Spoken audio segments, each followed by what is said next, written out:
स्कंद 10वा अध्याय 41वा. श्रीकृष्णांचा मथुरेत प्रवेश. श्री शुकाचार्य म्हणतात, अक्रूर अशी स्तुती करीत असतानाच एखाद्या नटाने एखादी भूमिका संपल्यावर पुन्हा मूळ रूपात यावे. त्याप्रमाणे भगवान श्रीकृष्णांनी त्याला पाण्यामध्ये आपल्या दिव्य रूपाचे दर्शन घडविले आणि पुन्हा ते आवरून घेतले. भगवंतांचे ते दिव्य रूप अंतर्धान पावलेले पाहून तो पाण्याबाहेर आला आणि लगबगीने सर्व आवश्यक नित्यकर्मे पार पाडून चकित अवस्थेत रथाकडे परतला. श्रीकृष्णांनी त्याला विचारले, काका, आपण पृथ्वी, आकाश किंवा पाण्यामध्ये एखादी अद्भुत वस्तू पाहिलीत काय? कारण आपल्याकडे पाहिल्यावर असेच वाटते. अक्रूर म्हणाला, प्रभो, पृथ्वी, आकाश किंवा पाण्यामध्ये जितके म्हणून अद्भुत पदार्थ आहेत ते सर्व विश्वस्वरूप आपल्यामध्येच आहेत.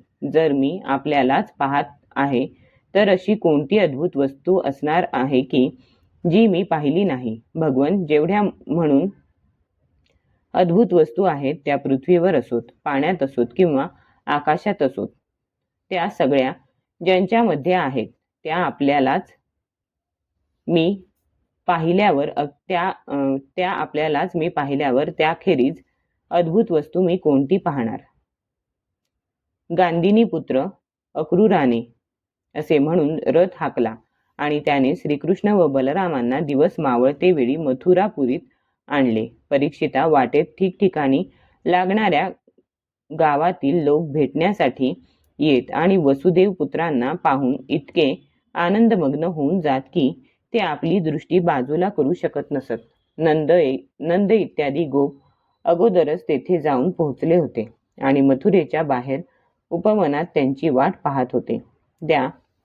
त्या सर्वांच्या जवळ जाऊन विनम्रपणे उभे असलेल्या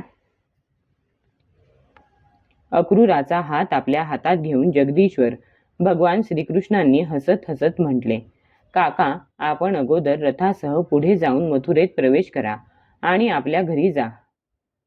आम्ही येथे थांबून नंतर नगर पाहू. अक्रूर म्हणाला, प्रभो, मी आपणा दोघांखेरीज मथुरेत जाऊ शकत नाही. स्वामी, मी आपला भक्त आहे. हे भक्तवत्सल प्रभो, आपण मला एकट्याला सोडू नका. भगवन, या, आपण माझ्याबरोबर चला. हे परम हितैषी भगवन, आपण स्वतः बलराम, गोपाल तसेच नंद इत्यादी आप्तांसह येऊन माझे घर सनात करा. आम्हा गृहस्थांची घरे आपल्या चरणधुळीने पावन करा. नंतर आम्ही आपले चरण धुवू. त्या आपल्या चरणोदकाने अग्नी, देवता, पितर असे सर्वजण तृप्त होतील. प्रभो, आपले पाद्यपूजन करूनच बली महान पुण्यश्लोक ठरला.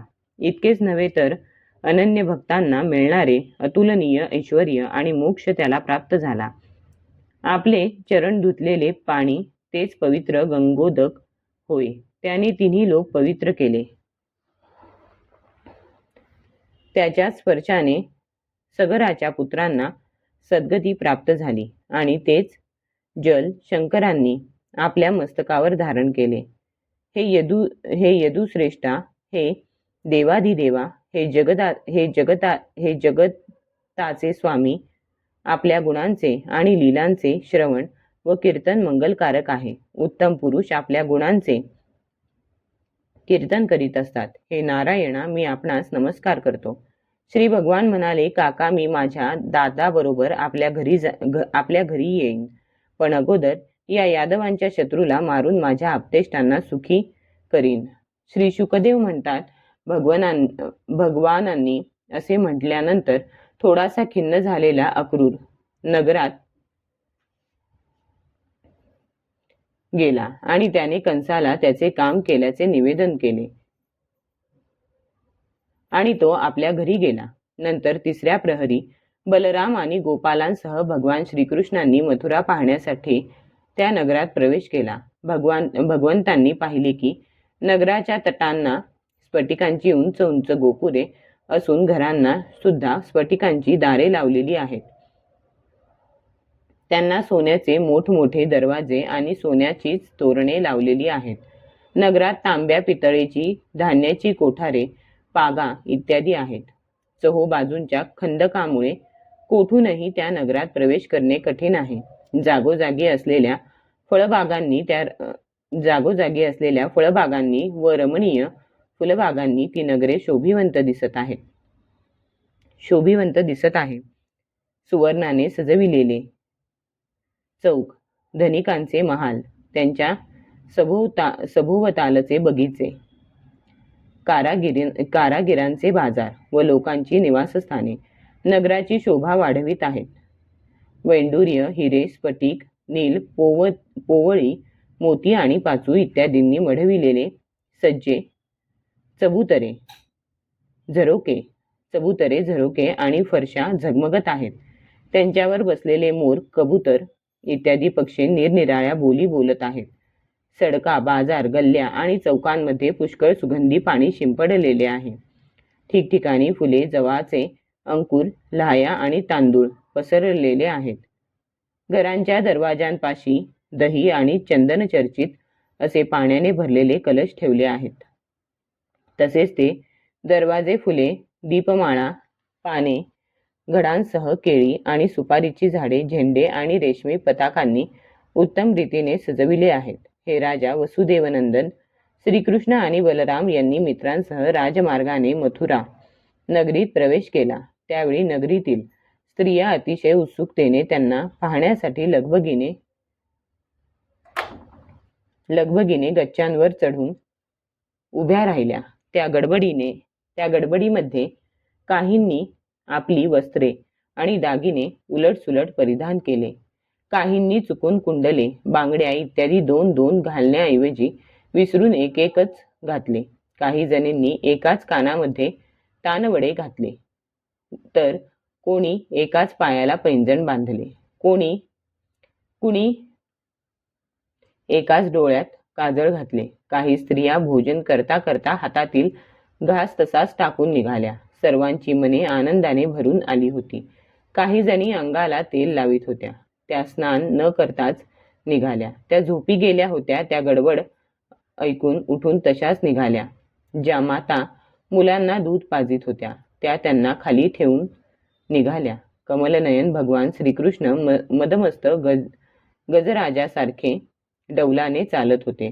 लक्ष्मीला सुद्धा आनंदित करणाऱ्या आपल्या रूपाने नगरातील नारींच्या डोळ्यांना त्यांनी तृप्त केले आणि आपल्या विलासपूर्ण प्रगल्भ हास्ययुक्त नजरेने त्यांची मने आकर्षित करून घेतली. मथुरेतील स्त्रियांचे मन वारंवार श्रीकृष्णांच्या अद्भुत लीला ऐकूनच त्यांना पाहण्यासाठी व्याकुळ झाले होते. आज त्यांनी त्यांना पाहिले आणि श्रीकृष्णांनी सुद्धा आपल्या मंद स्मित हास्ययुक्त दृष्टीचा अमृत वर्षाव करून त्यांचा सन्मान केला. परीक्षिता, त्या स्त्रिया आपल्या डोळ्यांच्या द्वारे भगवंतांना आपल्या हृदयात घेऊन गेल्या आणि त्यांच्या आनंदमय स्वरूपाला त्यांनी आलिंगन दिले. त्यांचे शरीर पुलकित झाले आणि पुष्कळ दिवसांची त्यांची विरहव्याधी शांत झाली. महालांच्या गच्च्यांवर चढून मथुरेतील स्त्रिया बलराम आणि श्रीकृष्णांवर पुष्पवर्षाव करू लागल्या.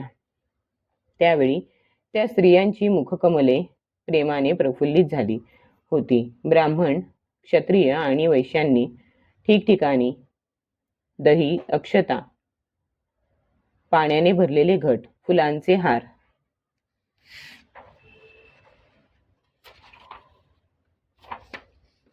चंदन आणि भेटवस्तूंनी रामकृष्णांची आनंदमय होऊन पूजा केली. रामकृष्णांना पाहून नगरवासी म्हणू लागले, गोपींनी असे काय तप केले आहे की जेणेकरून मनुष्य मात्राला परमानंद देणाऱ्या या दोघांना त्या नेहमी पाहत असत. त्याच वेळी कपडे रंगविण्याचेही काम करणारा एक धोबी येत असलेला श्रीकृष्णांनी पाहिला व त्याच्याकडे त्यांनी धुतलेले अतिशय उत्तम कपडे मागितले. बंधो, आमच्या अंगाला व्यवस्थित बसतील असे कपडे ते घालण्यास पात्र असणाऱ्या आम्हाला दे. तू आम्हाला वस्त्रे दिलीस तर तुझे परम कल्याण होईल, यात बिलकुल शंका नाही. सर्व दृष्टीने परिपूर्ण असूनही भगवंतांनी वस्त्रांची मागणी केली, परंतु राजा कंसाचा तो अतिशय उर्मट सेवक रागावून तुच्छतेने म्हणाला, हे उद्दमांनो, दऱ्याखोऱ्यात आणि जंगलात राहणारे तुम्ही नेहमी असेच कपडे घालता काय? मग आजच तुम्हाला राजाचे कपडे कशाला पाहिजेत? तर मूर्खांनो, लवकर येथून निघून जा. जगण्याची इच्छा असेल तर पुन्हा अशा तऱ्हेने मागू नका. तुमच्यासारख्या उन्मत्तांना राजाचे शिपाई कैद करतात, त्यांना मारहाण करतात आणि त्यांच्याजवळ जे काही असेल ते हिसकावून घेतात. तेव्हा जेव्हा तो धोबी अशी बडबड करू लागला तेव्हा श्रीकृष्णांनी हातानेच त्याचे मस्तक उडवले. हे पाहून धोब्याच्या हाताखाली काम करणारे सर्वजण कपड्यांची गाठोडी तेथेच टाकून इकडे तिकडे पळून गेले. ती वस्त्रे श्रीकृष्णांनी घेतली. मग श्रीकृष्ण आणि बलरामांनी आपल्या मनोजोगती वस्त्रे परिधान केली आणि उरलेल्यांपैकी पुष्कळ अशी वस्त्रे गोपाळांना दिली. उरलेले कपडे जमिनीवर टाकून दिले. ते थोडेसे पुढे गेले तेव्हा त्यांना एक शिंपी भेटला. भगवंतांचे अनुपम सौंदर्य पाहून तो अत्यंत प्रसन्न झाला. त्या रंगीबेरंगी सुंदर वस्त्रांतून त्याने त्यांना शोभणारे वेश तयार करून दिले. अनेक प्रकारच्या वेशांनी, एक सावळा व दुसरा गोरा, असे ते दोघेही आणखी शोभू लागले. उत्सवाच्या वेळी उत्तम सजवलेली शुभ्र आणि सावळ्या रंगाची हत्तीची पिल्ले शोभावीत तसे भगवान श्रीकृष्ण त्या शिंप्यावर प्रसन्न झाले. त्यांनी त्याला या लोकी भरपूर संपत्ती, शक्ती, ऐश्वर्य, आपले स्मरण आणि अतींद्रिय शक्ती दिल्या.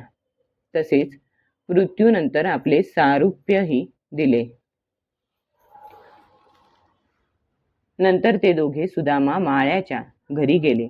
दोघा भावांना पाहताच त्याने उठून जमिनीवर डोके टेकवून त्यांना प्रणाम केला. नंतर त्यांना आसनावर बसवून त्याने त्यांचे पाय धुतले आणि गोपालांसह त्यांची अर्घ्य, फुलांचे हार, पाने, चंदन इत्यादी सामग्रीने विधीपूर्वक पूजा केली. आणि तो म्हणाला, हे प्रभो, आपणा दोघांच्या आगमनाने आमचा जन्म सफळ झाला, कुळ पवित्र झाले. तसेच आज पितर, देव आणि ऋषी आमच्यावर संतुष्ट झाले असे मी मानतो. आपण दोघेजण संपूर्ण जगताचे परम कारण आहात.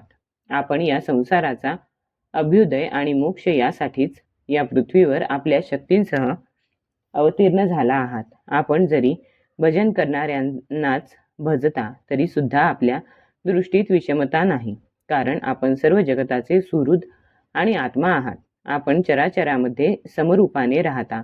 मी आपला दास आहे. आपण दोघांनी मला आज्ञा करावी की मी आपली काय सेवा करू. भगवन, आपण जीवाला आज्ञा देऊन एखाद्या कार्यासाठी त्याची नियुक्ती करता, हा आपला त्याच्यावर मोठाच अनुग्रह आहे.